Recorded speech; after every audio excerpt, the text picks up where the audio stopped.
And for no reason, I'm suddenly on a train going from Kenosha to Chicago. On a train going from Kenosha to Chicago. And my step-aunt's funeral is this morning. And the mom who just boarded is fine. And for no reason, I'm reading for Toby and Ann tonight at a place called Royal Coffee. And Ann is doing fecal transplants in an attempt to cure her Crohn's. And for no reason, the sun looks huge in the sky for these train car windows. I meant to say small, but I just accidentally wrote huge. God tells me, take out your ponytail. So I remove my hair tie and waterfall the world in luxurious auburn. Oh no, says the world. We cannot handle it. It is too luxurious. But I just tousle my shimmering curtain of locks, and the world faints with the ecstasy of love.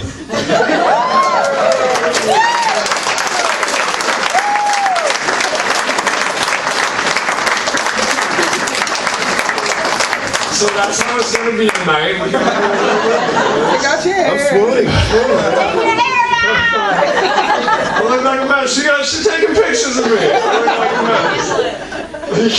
Get ready for that.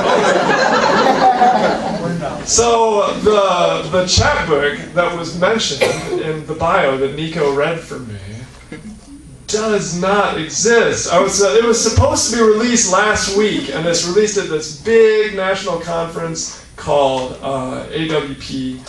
Myself and two other writers from Racine rolled up to it. We were really excited. I was like, I haven't talked to the editors in like a month. There's 5 editors at this press. I was like, I haven't talked to them in like a month. I hope everything's just good, man. I was almost like joking. I was like 90% joking, like, I hope they didn't forget about me, ha ha ha. And I go to this huge book fair, they've got this table on, hey guys, what's going on, hang out? And they're like, and the one editor that I was corresponding with, he wasn't there. There's 5 of them. So I'm like, alright, well, something's not right here, so I'm just gonna walk away. So I was gonna like go back and like write to the editor that I didn't see, the one I was corresponding, like, what's up? But before the day was over, they caught me at something. They're like, hey, you know the editor you were talking about? Yeah. We all live in Tucson, and he lives in Korea, and he never told us there was a timeline on your book. So I was like, oh, God bless America. So, this was supposed to be a chapbook release reading. I honestly have no idea when the timeline on that chapbook is. But thank you for coming to the chapbook release reading. Jane, you gotta make an announcement. You gotta make that. Well, you don't have to right now, but we're gonna do that at the question and answer. So the chapbook didn't happen at the conference last week, but there's like so much to do at this conference. There's like 30 different presentations an hour, and you kill yourself trying to decide which one you're actually going to go to. So they got 2 things though that are going on all the time. One is the lactation room, which I figured I would not be welcome in. The second one is called the Emily Dickinson Quiet Room. Nobody goes to the Emily Dickinson Quiet Room. You are a nerd if you go to the Dickinson Quiet Room. So I was like, I'm going to get on the Dickinson Quiet Room. I actually wrote a poem at this conference, so I just figured I'd share this with you guys. This was about, so I was away for like 5 days. Angela, my wife, didn't have to deal with me, and I just loved the smell of a stinking body. So I was like, I am not showering the whole time I'm in Minneapolis. Actually, we have some true believers in the house. So this is a poem about smelling stank at a conference. This poem is called "This Is Not a Prayer." And it starts with a quote from Walt Whitman. He says, Whitman's always reveling in the body. And he says, "The scent of these armpits aroma finer than prayer. This head more than churches, Bibles, and all the creeds. This is not a prayer. Jalapeno claptrap danky dank. I thank my fortunate super duper Nova Scotia for the overripe okra stank of where my tricep meets my lat. Sexy! As the sour cream forgotten in the back of the icebox. I'm a cyclops in high tops. When I close my eyes, my sight gets olfactory. I'm Master P, the way I make them say, oh.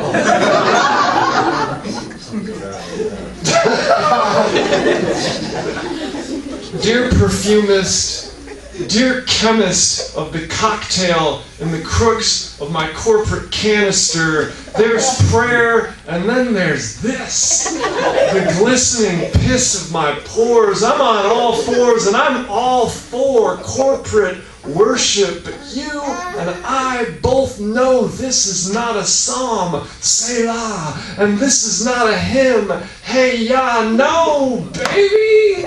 This is the holy that one pup smells in another pup's backside. Give me my sin again. I backslide drunk off the holy wine that drips from the holy vines of my mohawk in a headlock like a dreadlock Rasta gone off Mariganja, one rip off my very own sweet nugs, and I'm all hugs and kisses.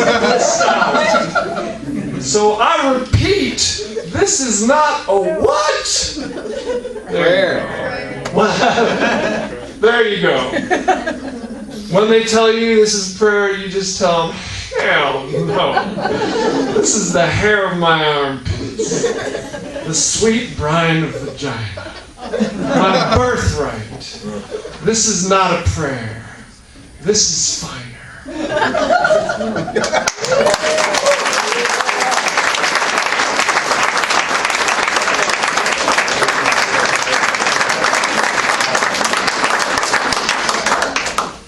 I'll just read like 3 or 4 more poems. I just wanted to bring this up. One, because I wanted to brag. I'm in the new Poets and Writers. Woo!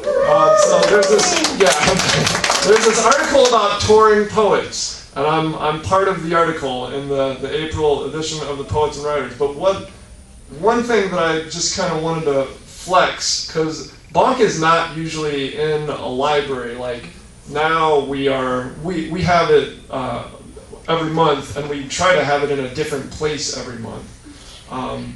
But there's this picture right here of me. There's all these pictures of these different poets that are part of this, and the picture says Nick Demske with an audience member following a reading on his book tour.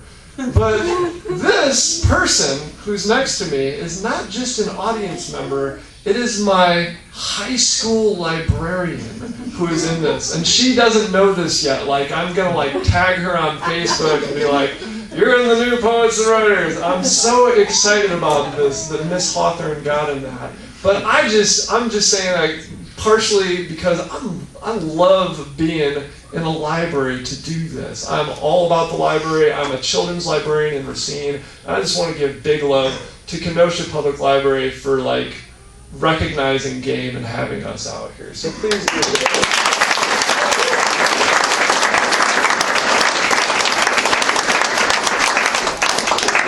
I feel like I should read something from this book. This book is old news. 2010 is write something new, man.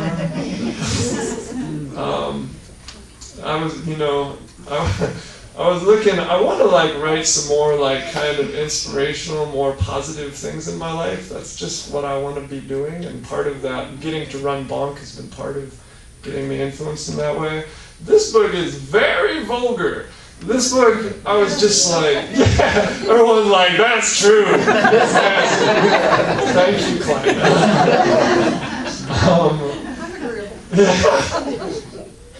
I was just kind of writing this book to save to save my own life at the time, though, which I'm sure many other people here understand.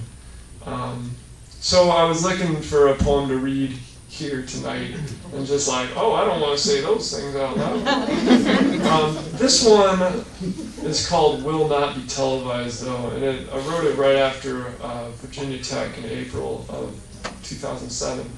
And I was working at Razor Sharp Fitness on Highway 20. And just like, it was a very, grunt job, like, wash the towels, fold the towels, put the towels away, blah, blah, blah. Make a smoothie for the sweaty person.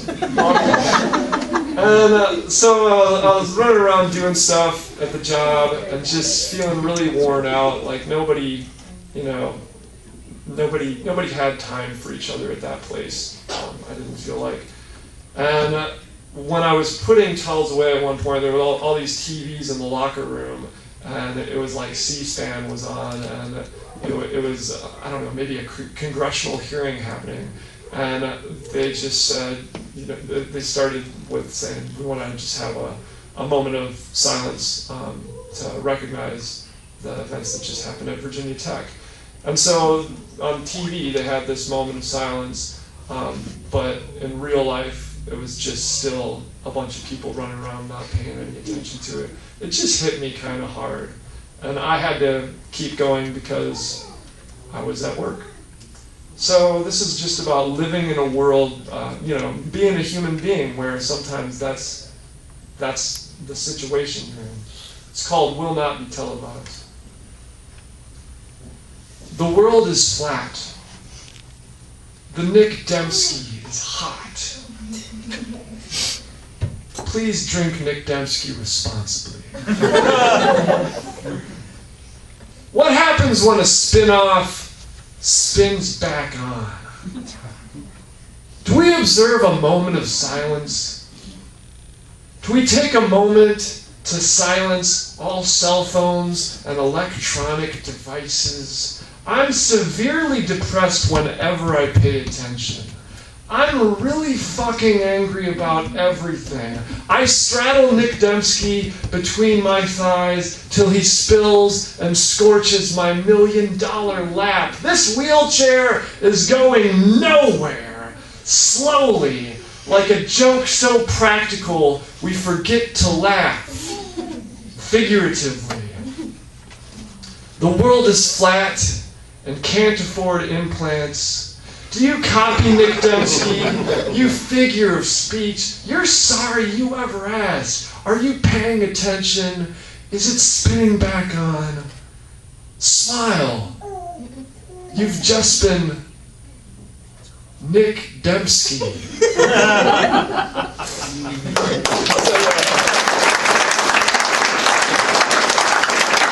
You're all very kind.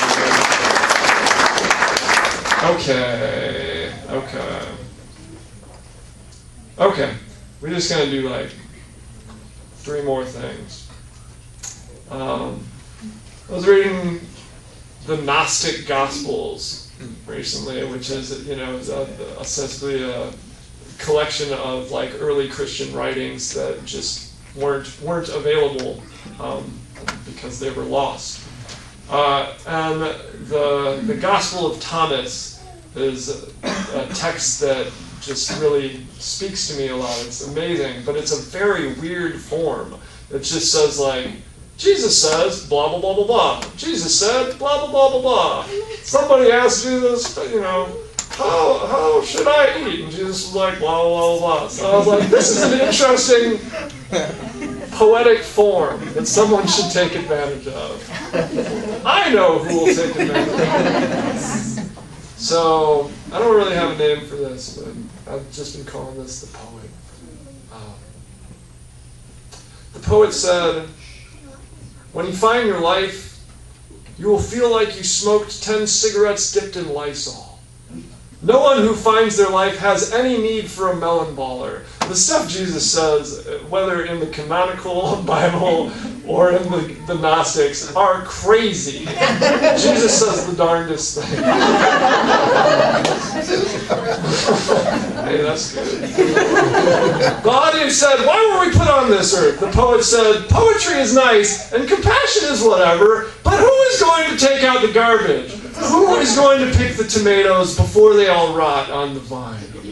The poet said, blessed are those who smoke weed, for they are more relaxed than other people sometimes. The poet said, if your sister punches you in the face, cry as hard and as loud as you can until the tears coagulate with the blood. The critic said, who gives you the authority to speak so freely of bodily discharge concoctions? The poet said, woe to the smegma flaps of this world. I am made out of gumdrops and the dust of fallen cities. Whoever tastes me tastes eternity.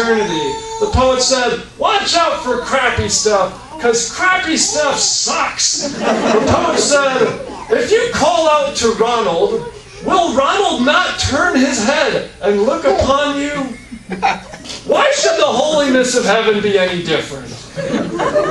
The audience said, who are your influences? The poet said, I pick my zits until they bleed. I rub my nipples until I pass out and die. The raccoon is my master, for he finds nourishment even in the crap you threw away. The poet said, there was a certain school in which the curriculum required the teachers to teach calculus to the first graders in addition to the doctoral students. The first graders were confused and grew to hate learning. The doctoral candidates were bored and dropped out of school. The poet said, even the music of a harp can be incredibly annoying if a drunk car salesman is playing it. The poet said, how many fingers am I holding up? The scholar said 3. The doctor said 3. The lawyer said, is this a trick question? The poet said, well, you'll never know, now will you? The poet said, show me a man who is tender to children. Now, we're going to skip that one. The reading public said,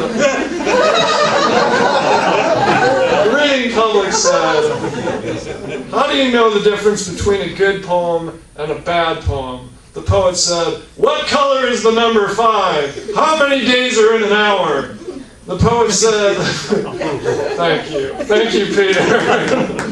The poet said, you shall know the living, for they shall be the ones who imitate death. And you shall know the dead, for they shall be the ones who imitate life. Let she who is literate read. The poet said, let he who has his CDL drive truck or other commercial vehicle. The poet said, woe unto those who find themselves hating white people. For when you begin to hate white people, you begin to become white people. The poet said, this is ridiculous. There's only like 3 more. The poet said, a man visited his friend's house, and the friend prepared a feast. If you like this, you really got to read the Gospel of Thomas, because it's really better. A man visited his friend's house, and the friend prepared a feast. But the man was not hungry, for he had gotten high before leaving and had eaten 3 boxes of Little Debbie snack cakes on the drive over. The man's friend said, forget the feast then, let's just go on a walk. But the man was sick with fructose and gluten and instead just yacked all over his neighbor's carpet. The poet said, this is true. They sell underpants that mask the smell of your farts now. But the key to the kingdom of heaven is the stench of flatulence. They who... He said, yes. They who approach the gates unrancidly shall be drop-kicked to the edges of creation. For all that is hidden shall be revealed, and all that is eaten shall be doo-dooed, baby. The poet said, the kingdom of heaven is like a watched pot. Stop watching the fucking pot.